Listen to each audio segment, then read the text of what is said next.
Chidell, owner and founder of Claritax Books, tells us about the origins and challenges to get it to where it is today. He shares with us other useful insights into his career as well as career advice and tips. You're listening to episode 69 of the Tax Professionals podcast and episode 10 of the Tax Career Success Secret series, where high-achieving tax professionals share the secrets behind their career success. Welcome to the Tax Professionals podcast, the podcast dedicated to helping you improve your tax career. Here's your host, Jack Bonehill. Hi everyone and welcome to this episode. Chidell, owner and founder of Claritax Books, joined me back in January to talk about his career and share his career advice and tips. Ray has always enjoyed writing and publishing, and that's ideally where he would have worked for his full career. However, like many tax professionals from his generation, he fell into a job in tax at the then Inland Revenue. He moved to private practice and became a tax partner at what is known as ours before making his move into publishing, which was a somewhat brave and bold move. I have a lot of respect for the move, as he was following what he enjoyed over money or prestige, and it wouldn't have been an easy decision. He worked as a senior technical editor at CCH alongside running his own tax consultancy until he decided to start Claritax Books in 2011. He now runs Claritax Books but also does some tax work for Six Forward Capital Allowances. Given he has essentially had multiple roles at a single time at many points in his career, I had to ask him how he managed that, because I was sure it was no easy feat. One thing that really stood out to me about Ray was his professional integrity, and I'm sure that's gone a long way in getting himself to where he is today. And also, like me, he has a strong belief that tax professionals should be able to use and interpret tax legislation and be able to communicate that clearly and simply. For those of you who do want to be able to do that, you may be interested in the Tax Research Masterclass, which covers that in detail. Full details of the Masterclass are at the taxprofessionalspodcast.com/masterclasses. The next one should be in September this year, 2023, although the dates are not confirmed yet.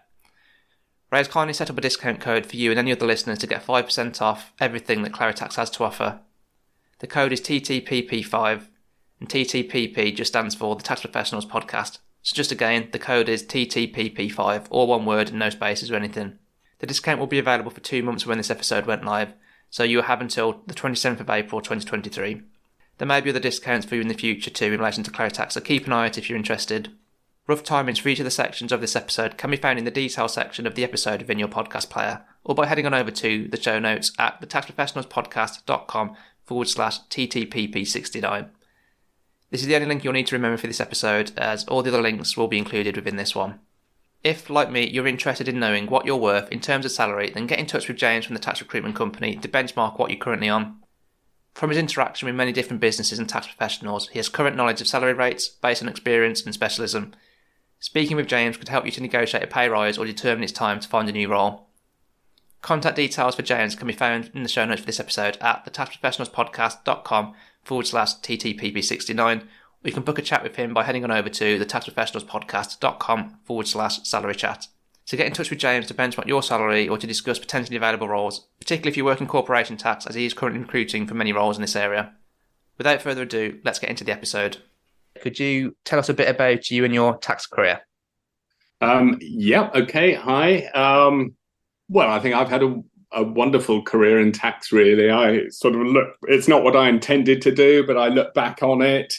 And yeah, it's been good. I originally responded to an advert to join the then Inland Revenue when I wasn't quite sure what I was going to do. And so I ended up training as a tax inspector, but moved out fairly quickly to be on the other side of the fence, as it were. So I've had, after revenue training, I've had client-facing advisory work. I had a national tax role in a top 20 firm. I had my own consultancy business working across a few areas of tax. I've gradually sort of become more specialist. So the only tax advisory work I do these days is capital allowances. But then I got into writing and editing, and together those roles, I guess, gave me the skills and knowledge and experience and contacts to allow me to set up Claritax Books, which is what occupies most of my time nowadays, publishing sort of high quality tax titles. So in terms of tax and a career, look, tax can be perceived as dull, and in one sense it is, but actually it's about acquiring a high-level technical skill, and then it's about interacting with people and sort of trying to give a high-quality service and persevering. And that's common to many jobs. And for me, it's been I've got no regrets at all about a life working in tax. I think actually your kind of way into tax was very typical for your generation. I would say a lot of people I've spoken to, you started probably around the same time as you, just ended up getting a job at HMRC, and it just kind of spiraled from there in a way, and they ended up sticking to it. Yes, I think that's right. It was, it wasn't HMRC in those days, but, that's how we all know it now. It was sort of the Inland Revenue. So with a more obvious split between the direct and indirect tax aspects. But yeah, a lot of people did that. My boss at the Revenue, the district inspector, was a guy called Mike Mannion, whose name lives on in a CGT tax case. And his brother, Richard Mannion, also trained with the Revenue. And when I left the Revenue, Mike explained to me how he'd decided to stay in the Revenue, and he pursued his whole career as a tax inspector. His brother, Richard, moved into the tax consultancy world, into the accounting world, and had a great career on this side of the fence. So it's horses for courses, I guess. Yeah, it's a good start. It's always been a good starting point, I think, for a lot of people in any case, whether it's now or in the past, just because of the kind of the breadth of experience you get and some of the things you won't see as on the private side of things. That's right. And very good training, I have to say. It was 3 years of thorough training, sort of going to a training centre once a week, and study time and lots of studying. So, it's obviously different from doing a chartered accountancy qualification or a direct, or a tax qualification outside the Revenue. But yeah, it was good training. And it was funny, from literally day one, knowing nothing about tax at all, I went in as a graduate. And, as soon as we started writing letters out, we signed off HM Inspector of Taxes, which seems extraordinary because we knew nothing at all. Yeah. So obviously now then, a lot of your time is spent, or most of your time is spent working on Claritax Books related work. Yeah. What is it that really kind of interests you about like the writing and the editing side of things? And because I know for me, what I quite like about it is doing the research beforehand. I enjoy less doing the actual writing of it, but I like kind of the preparation to do the writing. Which parts of it is it that you like, Ray? Yeah.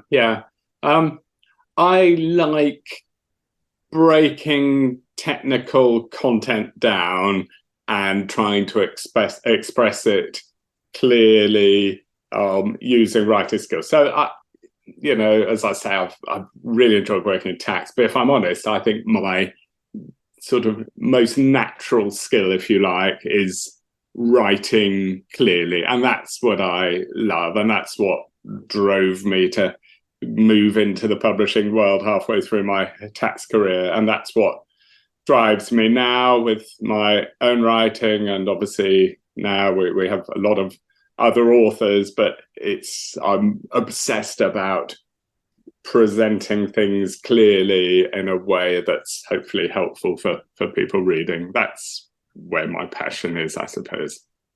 So would you say then you actually enjoy the writing more than the editing, or would you say it's roughly the same? Yeah, I love the writing. I mean, I still write with a colleague, Jake Isles of Six Forward Capital Allowances. I still write 2 hefty textbooks on capital allowances, and yeah, I really enjoy the writing. I like going into the legislation thinking, God, that's horrible, what does that actually mean in practice, and then trying to turn that round and express it clearly so that somebody who's got a real world capital allowances problem will be able to understand what's going on. I mean, in my field, sort of fixtures in property is a particular sort of niche within the niche of capital allowances where there's a lot of misunderstanding about it. So I love trying to express it and get over how it really works.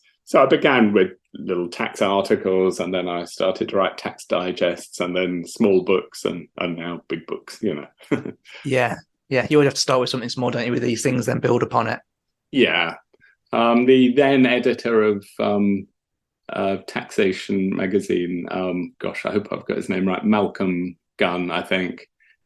He was very good to me. But the first time so I suppose I was in my 20s when I first wrote an article for Taxation magazine, and he sort of took it on and, gave me a little bit of friendly advice about it and published it. And that was the start for me, really. So I'm very grateful to him.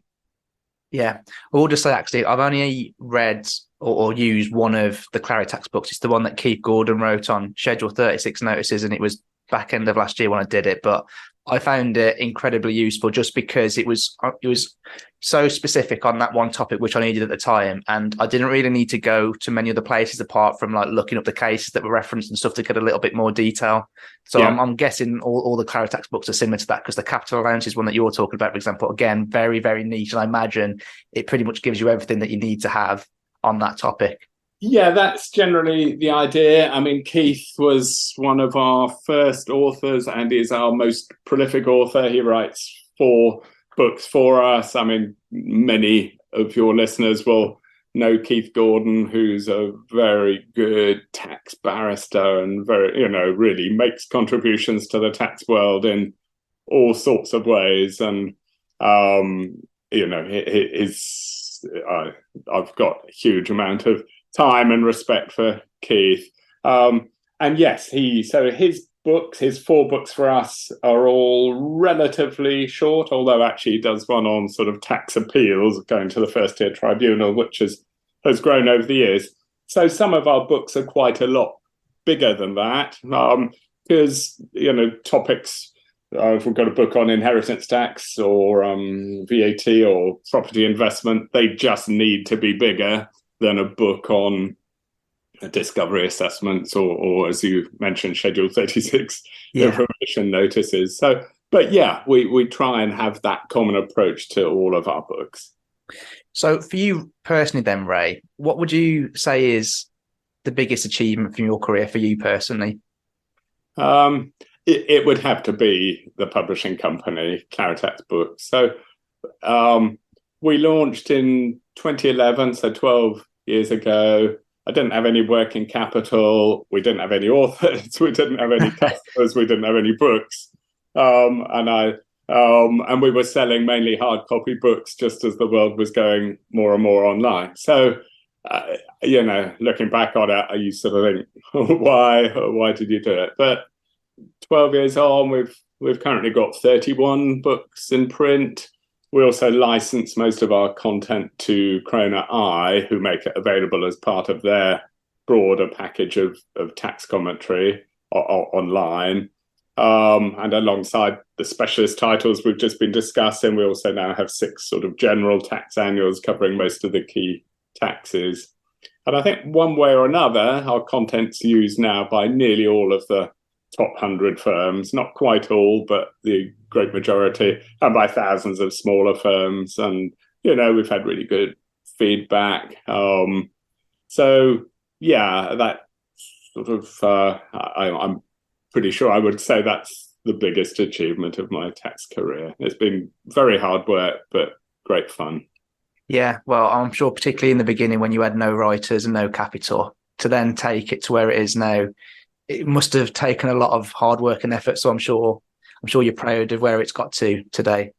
It's certainly taken a lot of hard work. Yeah. And I like to think we now, you've got in the tax world, you've got the 2 huge players, Lexis and Krona, and you've got Bloomsbury with their background of sort of Bloomsbury Professionals, part of the bigger Bloomsbury group. And they sort of bought out a lot of existing titles. So considering we started from scratch, sort of building it up from nothing, I like to think we now punch above our weight alongside our sort of the bigger tax publishers.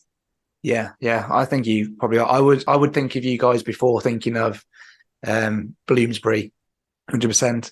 Interesting to hear. So from looking at your LinkedIn anyway, Ray, this is where pretty much I've got all this detail from, but it looks like a lot of your roles have kind of overlapped with each other, as I'm kind of terming it. So like running your own consultancy has overlapped with being a senior technical editor at Chrono, I think it was at the time, and also the small period where you went back to Mazars. And similarly now with Claritax Books, you don't just do Claritax Books, you do some work, some consultancy work through Six Forward Capital Allowances, I believe, as well. So yes.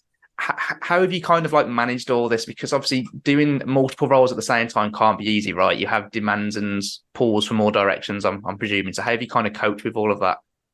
Okay, yeah, no, that's a very good question. Okay, I think for me it was sort of born out of necessity, but it's actually worked really well. So I was a partner for 6 years with Neville Russell, which became Mazar. And for a mixture of personal and professional reasons, I chose to resign as a partner. It was my own decision, and to start a tax writing career, which was kind of what I'd always wanted to do, really. So I went to work for CCH, which sort of became Chrono effectively.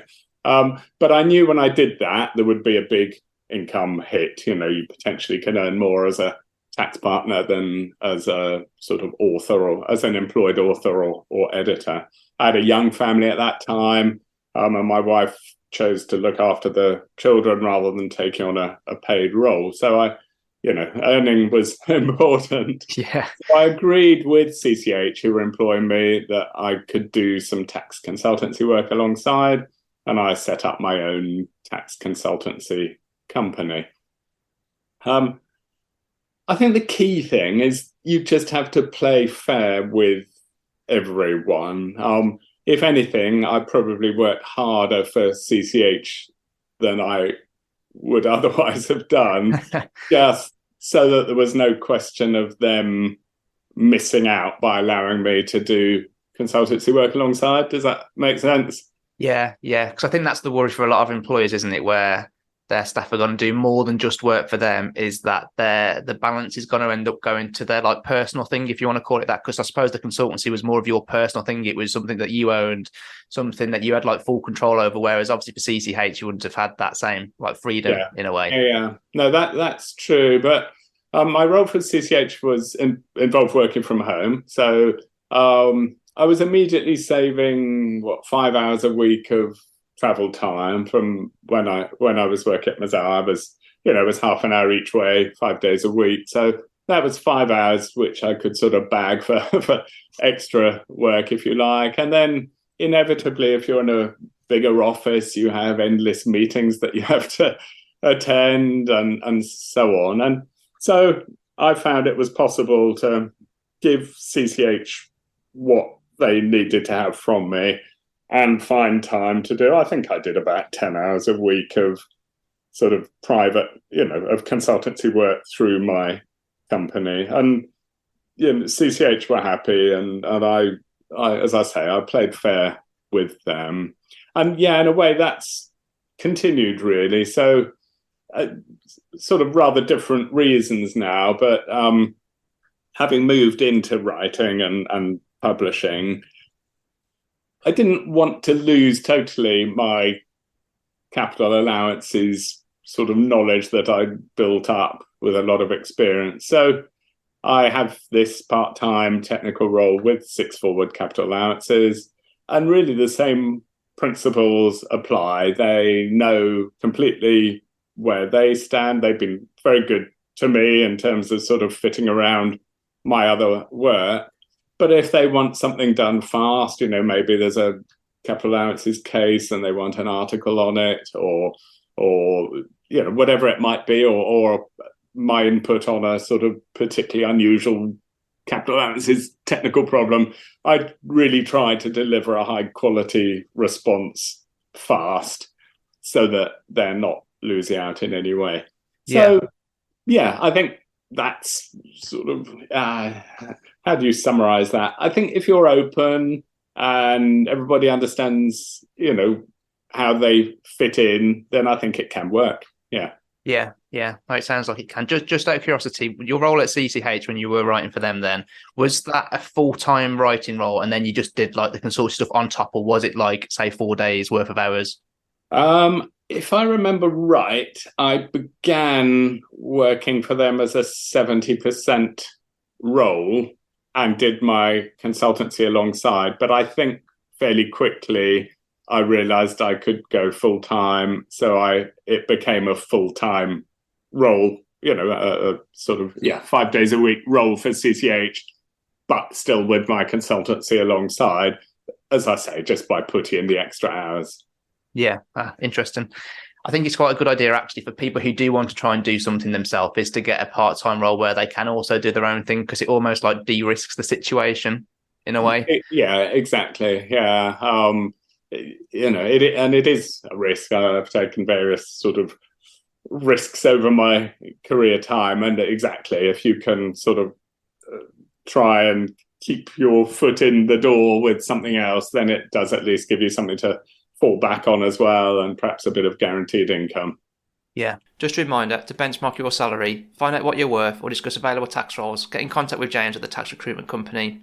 His contact details can be found in the show notes for this episode at thetaxprofessionalspodcast.com/TTPP69, or by heading on over to thetaxprofessionalspodcast.com/salary chat.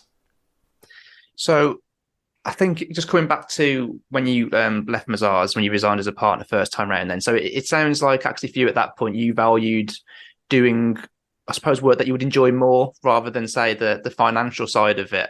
Was that always the case for you, or did it kind of change as you got further through your career?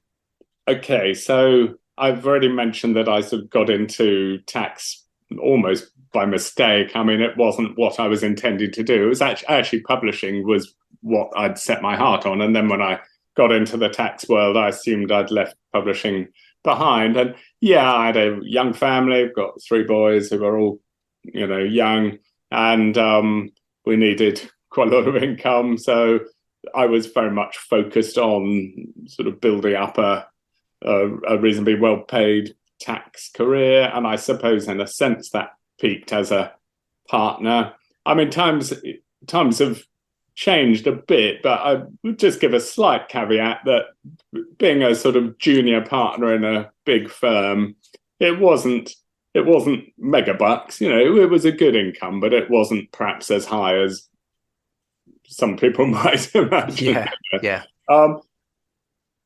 And when I left the profession, in a sense, to move to CCH, I think I accepted that there would be a short-term dip in my income, but I think I also thought that by doing the consultancy work, I would be able to end up not too far off where I had been. Okay, yeah. So you essentially got back to the same point in terms of income, but you were doing work that you enjoyed more overall than you would have done previously. Yeah, I mean, did I get to the same point? To be honest, I can't quite remember, but but doing consultancy alongside what became a full-time writing role, it wasn't very obviously different from what I'd had before. Yeah. I mean, do you ever look back and think that you would have done things differently if you were to go back and do it again, or would you play it the same way, do you think? I really don't have any regrets about the decisions I've made. My dad, who's not been alive now for 15 years, he and I were very close, and he would always advise me to be cautious, and would probably have been horrified by some of the decisions I took after he was no longer alive. But they were, in a sense, I mean, leaving a partnership with a big firm is a bit of a crazy decision, maybe, and certainly leaving a secure employment with CCH to launch Claritax Books was probably the bigger, riskier step. Would I do it again? I mean, I just don't regret doing it at all. And whether I'd have the guts to do it now, I'm not quite sure. But I'm pleased I did. They were done basically for the right reasons. I mean, at CCH, I had an excellent boss, Paul Robbins. I was working from home. I was sort of earning enough to live off, okay. We weren't rolling it, but it was all right. And I really enjoyed working for them. but I was 50, I think, and I wasn't sure I wanted to carry on doing the same thing for another. I'd done it for 8 years and really enjoyed it, but did I want to do it for another 15 or 20 years? Maybe not. So I just felt I still wanted one more challenging. Publishing was what I'd wanted to do, and I felt it was just something I could do that was worthwhile. I actually spoke with Keith Gordon and John Endicott, and asked them both if they would write for me if I launched a publishing business. And they both said yes. If they'd both said no, I'd probably have stayed with CCH. I'm sure I would have done. But they both said yes. So Claritax Books was born. So actually then, so that's an interesting point, I think. So before you actually decided to launch Claritax Books, you already kind of started trying to get it off the ground in the first instance by doing some things first, like talking to Keith Gordon and etc. Yeah, only conversations. I wasn't sort of moonlighting in any way from CCH, but I knew Keith. I'd known Keith for a while, and I knew John Endicott, and so they were really, they were just two friends who I knew could write. So it was just a conversation because, as I say, we began with a completely blank sheet, and if nobody was going to write for the publishing business, there would have been no publishing business.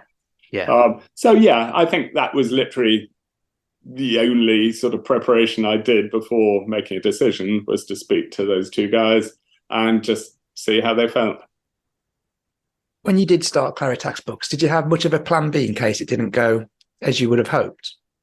Oh gosh, I still had my consultancy business, so that was going on alongside, but it was fairly low key. But I could probably have moved that up a gear or two. Would CCH have taken me back if I'd gone off for a year and asked them to come back? I don't know. I'd had a very nice time with them and got on really well, so maybe they would have done. But there's a balance. In a sense, you do have to burn your boats and sort of throw everything at what you're doing. But yes, I had that consultancy as something to fall back on. Yeah. What would you say then, you have alluded to like some of the difficulties in the beginning then when you started Claritax. What do you think has been like the most challenging thing about getting Claritax to where it is today?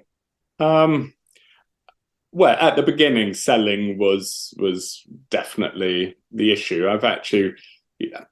I've been surprised, grateful, honoured really by the list of authors who have been willing to write for what is now a fairly well-known tax publishing company, but literally nobody had heard of it because it hadn't existed at the time. And we've mentioned Keith several times already, but he could definitely have written for any of the publishers, and it was I'm very grateful that he was prepared to try it with us and allow me to make one or two mistakes on how we did things at the very beginning and give me a bit of slack, and he stuck with me. As I say, we now have 4 of his books. But so getting authors has been a joy, and that's the sort of fun bit of the whole business, really, is the relationships with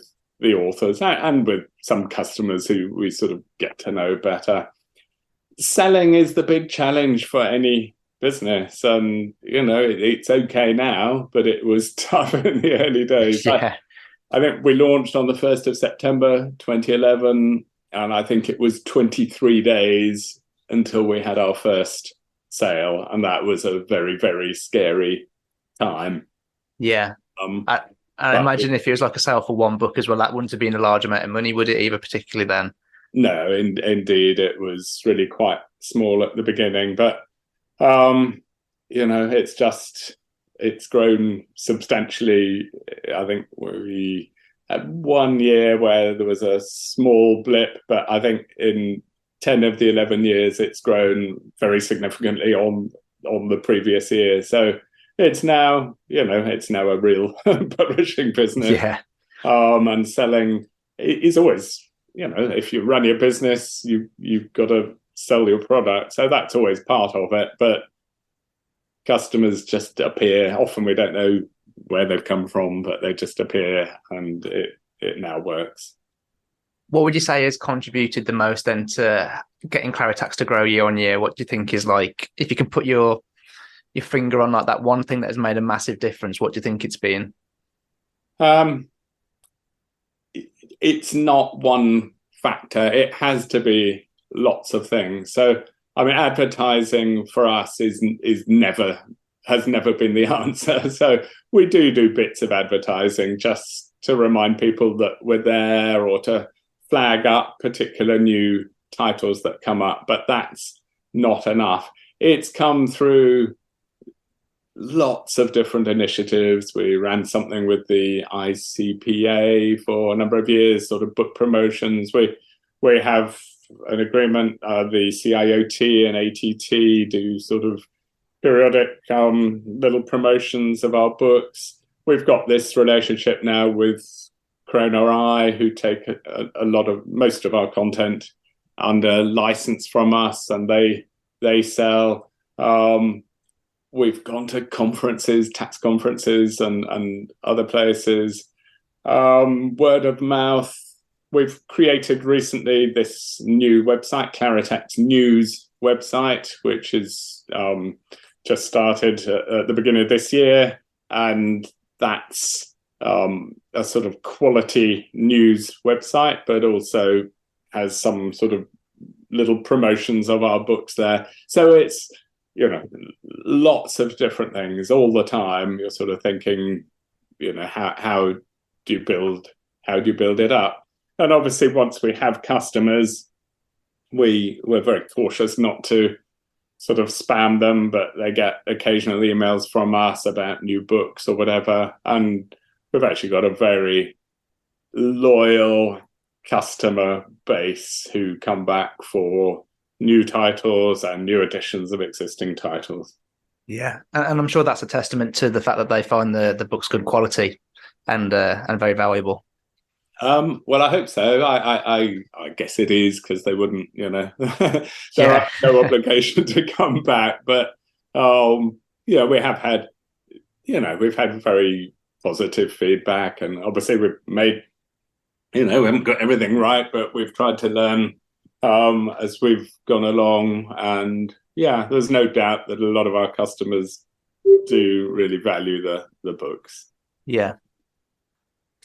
So I know I've kind of talked a bit about like your career as a whole already, and as you kind of alluded to about your dad maybe not agreeing with some of the decisions you've made since his passing, if he was to know that these things have happened. And I think there's probably quite a lot of people that would look at some of the decisions you've made and maybe consider them as crazy or bold. Like, what advice would you give to people who are considering doing something along the same lines as what you've done in terms of like boldness? Oh gosh. Okay, I suppose the first obvious answer is you don't start a business for a quiet life. I mean, don't set out to build a business thinking it's going to be a bit of a softer option than working for someone else. I've never minded working hard, but I've definitely worked harder in the past 12 years than ever before. There are obviously pros and cons to working for other people or for yourself. So a regular salary payment dropping into your bank account is not to be sniffed at, and probably pension contributions from your employer on top of that. And there are lots of employment protections in place nowadays, though obviously redundancies can still happen, of course. I think if you're going to start your own business, I just think you have to have a passion for it. And I think that passion has to be about more than just earning money, though obviously you hope you're going to do financially as well. If the business takes years to get going, and quite possibly you're going to be earning less than you were before as an employee, in the early years anyway, you just need something else to get you up each morning and to fire you up for each working day. So I think that's it. And also, which we've touched on, before doing anything too risky, especially if you've got family commitments, you should really try and develop a skill that will give you a route back if the venture fails. So, as I said, I'd sort of built up a consultancy thing. So I did have that to fall back on. I think it's difficult to get the timing right. So I was 50 when I launched Claritax Books. Part of me wishes I'd done it when I was 40 because I'm now in my early 60s and there's still so much I want to do and hope to do. But it would be nice to be 10 years younger. But on the other hand, Claritax Books involves using a whole range of skills that I acquired earlier in my tax career. So I think thinking about that timing is important. If you do have a family like I do, make sure they're on board because you're certainly going to need all the support you can get. One other thing, don't burn bridges unless you have to. So if you are leaving your current role, do it politely and on good terms. I've seen a couple of things in my career, people who, it's Friday at the end of their last week, they go out, have too much to drink at lunchtime, go back to the office, send an email round to everybody in the entire organization telling them what they think of them. Wow. That's not a good way of leaving your present role if ever you want any chance of getting back into the profession. Yeah. I can't believe people do that. There was one example in particular. I won't name the organization or the individual, but it was entertaining in a way to read, but you just think, oh, what are you doing? But with those caveats, if you think it's right for you, go for it. And it's great as well. But it's tough. It can be tough, but it can be great.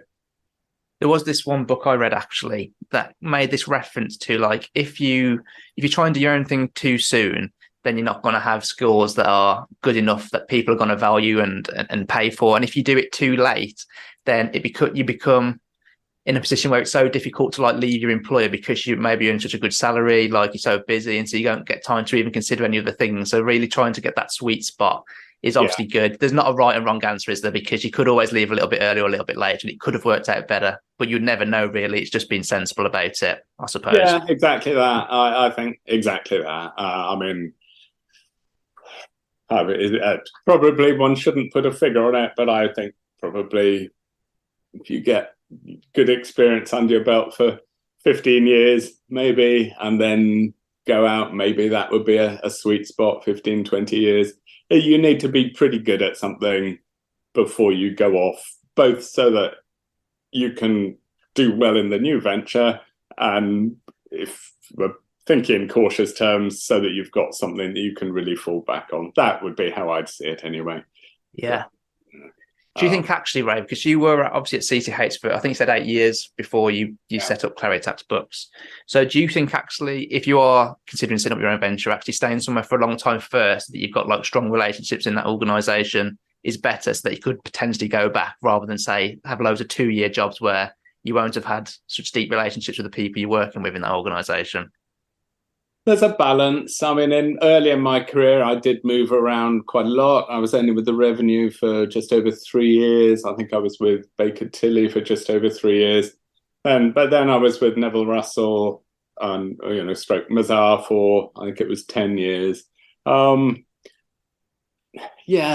when I was at Mazar, I had a bit of an HR role as well. And when we were, looking at CVs to recruit people, I would get a bit concerned if somebody had too many roles that lasted 18 months to 2 years. I think there's a sense maybe at the start of your career, you can make a few mistakes and move on. But I think it's quite good sometimes in the sort of early to middle part of a career to dig in, to put some roots down, to gain some seniority and get a slightly different perspective on things.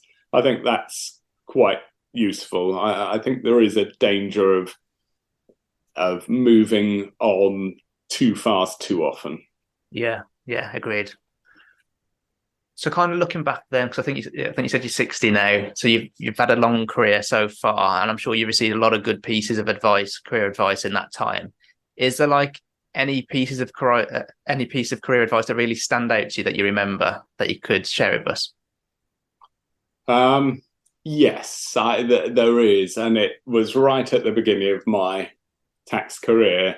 So I mentioned that I joined the Inland Revenue as a graduate. So I'd had 3 years living and working abroad, actually, but I was 24 or 25 or something.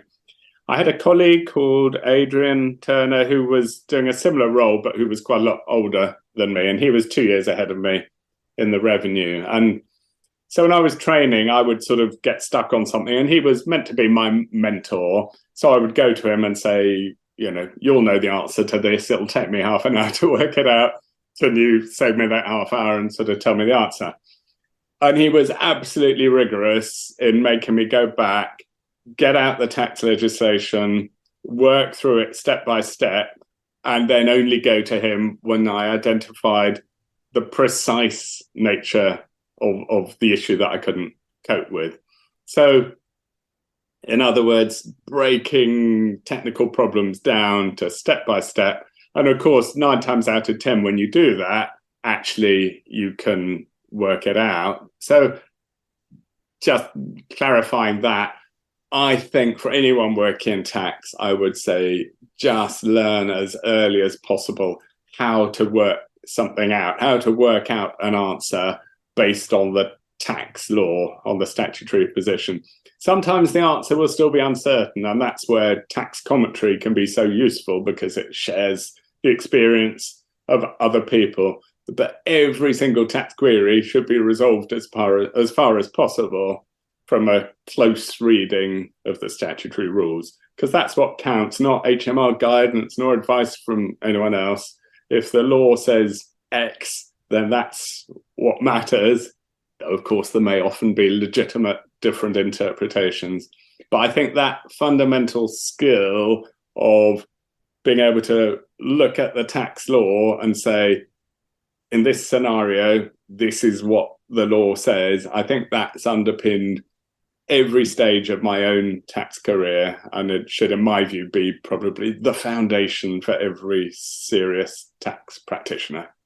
Yeah, I actually 100% agree with you. And I think a lot of people overlook it because, like you would have done when you first started with that person, by the sounds of it, you wanted to take the easy route. You wanted to just get someone to tell you the answer to save you the time and effort. Whereas obviously it does take time and effort to figure it out for yourself. And so I think because of that, a lot of people don't do it. But for me, it's a top 3 skill for being a successful tax professional, being able to find the answer to tax questions, any tax question, and then being able to communicate it as well is, I suppose, a second one in those top 3 for me. If you can't do those things, I just don't see how you can have a strong career as a tax professional. No, I agree with that. And obviously, we all have different advantages and disadvantages in life, and training in the revenue. One huge advantage was we didn't have timesheets. I didn't have to account to anybody if it took me an hour to work something out. And if you're a junior in an accounting firm and you're charging your time out at X pounds an hour and you have to account for however many chargeable hours each week, that creates a different tension and pressure.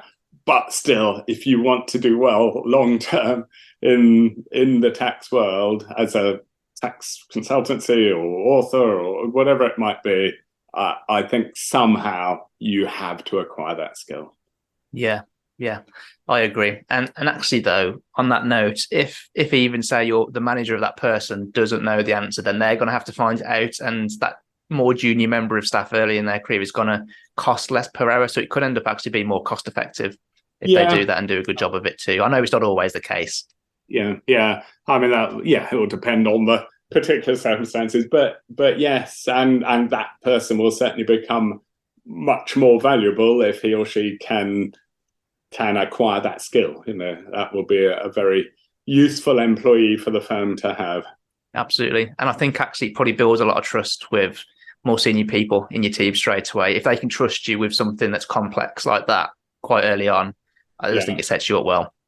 Yes, yeah. I've done the sort of tax consultancy work I've done over the years has mostly been for accountants rather than for individual taxpayers or businesses. I've tended to do it to accountants, and I've just acquired the habit over the years of when I do it, I sort of back it up by saying, this is the answer, see section 11 of the Capital Allowances Act or whatever it might be, because that's then an authoritative answer. That is then the right answer, and the person receiving the advice knows it's the right answer and can look it up if he wants to or she wants to. Yeah, absolutely agreed. And if you did put something as if it was fact, then you quoted the legislation, they went and looked and it was wrong, it would make you look pretty silly, wouldn't it? So it just makes sure. Yeah. I think sort of having authoritative advice is so fundamental, because you can, there are lots of different tax websites out there and discussions and whatever. But in the end, if it's just a matter of, I think this is how the law works, or I think, I disagree, I think it should work like that, that's not worth anything. No.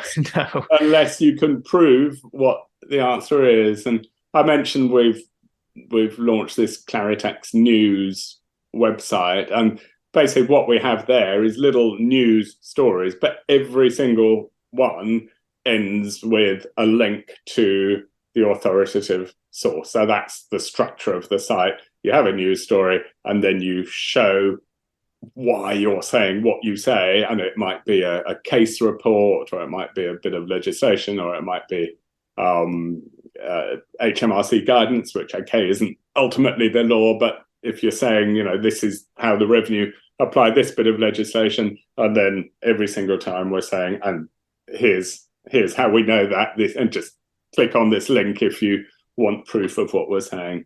If you were to kind of give your younger self now some career advice, knowing what you now know, what do you think that would be, Ray? Yeah, that's a difficult one. I really don't have many regrets at all, and I'm not sure I'd do anything very differently. I think the temptation, if I was speaking to my younger self, would be to advise greater caution, but I'm kind of glad I didn't, if you see what I mean. And there's obviously a balance to be struck between caution and professional ambition, and I think each individual has to work that balance out for himself or herself based on their particular circumstances. But no, I can't immediately think that there's anything that sort of, I'd love to have heard from me now to me 30 years ago. What kind of tips and advice would you like to leave people with who want to have a successful career and want to continue progressing and developing themselves? Yeah, okay. Another interesting one. Well, I've already given one, which is probably the big one, about learning to work with the legislation. As we've said, I think that's fundamental.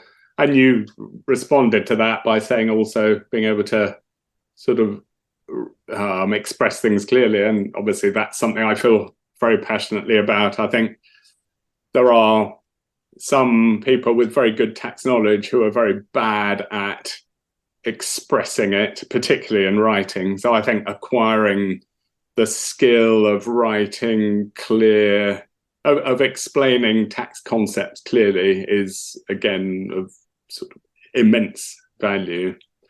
More generally, I think just treasure your tax career. Tax isn't inherently exciting, but if you can put in the effort to acquire the necessary skills and to give that sort of high-level tax advice, it can be rewarding, it can be well paid. And I don't think it's going to be taken over by a robot anytime too soon. So I think tax is potentially a great career. I agree. I'm going to slightly push back there and saying that it's not kind of intrinsically interesting, because I personally think it is. As long as you're interested in things that are complex and piecing things together, I suppose it takes the right person, doesn't it, to be interested in a career It in does, tax? yeah. I mean, I love it, but occasionally I'm out with meeting somebody and they say, "What do you do?" And I say, "I'm in publishing," and it's funny, their faces light up with excitement, and then they ask for a bit more detail. I say, "Well, it's books for accountants and lawyers about tax," and they just can't hide it. Their face just turns from one of excitement to one of horror. But if you're in the tax world, it can be great fun. Yeah, so you've learned in a way not to start by saying tax, because we all know how people respond when you say that. So you started saying publishing. I like it. Yeah, but it's always like that. For some reason, publishing is seen as very sexy and exciting, but tax publishing, boy, you must be crazy. But there we are. It's worked for me. Yeah. So if people want to learn more about you, Ray, anyway, where are the best places for them to go? Okay, gosh. Well, there are different aspects. So obviously, our Claritax Books website is the place to go for if they want to know more about books or whatever. I've mentioned our Claritax News website, claritaxnews.com, which is a free to use news website. We think it looks good, and it's sort of divided up into different tax areas and whatever. So that's that. I did do a series of, this was a few years ago now, but they're mostly still current. I did a series of about 30 training videos on capital allowances, and those are all available on the sixforward.com website. So if anyone's particularly interested in capital allowances, I think it's sixforward.com/video, if I remember right. So there are 3 different things: Claritax Books, Claritax News, sixforward.com. Show notes, which include all the links mentioned throughout this episode, can be found at thetaxprofessionalspodcast.com/TTPP69. This includes links to Claritax's website and also the Claritax News website. As you could hear just towards the end there, Ray believes being able to use the legislation, interpret it and then communicate it are important skills for us as tax professionals. If you'd like to improve your practical skills in this area, why not take a look at the tax research masterclass that I deliver. Full details can be found at thetaxprofessionalspodcast.com/masterclasses. The next one should be in September 2023, but the dates are still to be confirmed. Just a reminder of the discount code TTPP5. You can use it to get a discount from any of Claritax's products until the 27th of April 2023. If you enjoyed this episode, head on over to thetaxprofessionalspodcast.com/subscribe to sign up for email notifications. You'll get an email directly into your inbox about future episodes, which are bi-weekly and are released on Mondays. But that's it for this episode. Hope you enjoyed the episode and have taken away some useful points to help you to progress, develop and improve your tax career. Until next time.